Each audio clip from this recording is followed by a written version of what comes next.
यहाँ आमाले चाहिँ अर्ग्यानिक यहाँनिर ढेँडो बनाउँदैछ उसको के भन्छ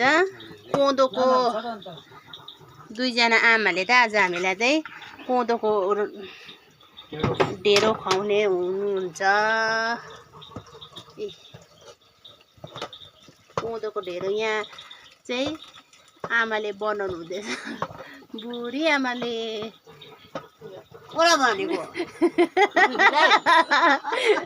सबैलाई जान्छ यो मिडियामा जान्छ सबै यो कोदोको नेपाली खाना यस्तो भन्नु त फेरि कोही बिसेको बेलामा सम्झिन्छ यो त नेपाली अरे यो हाम्रो नेपाली खाना हो नि त नेपाली खाना बनाउँदैछ है ढेँडो खोर्सानी पनि छ र आज चाहिँ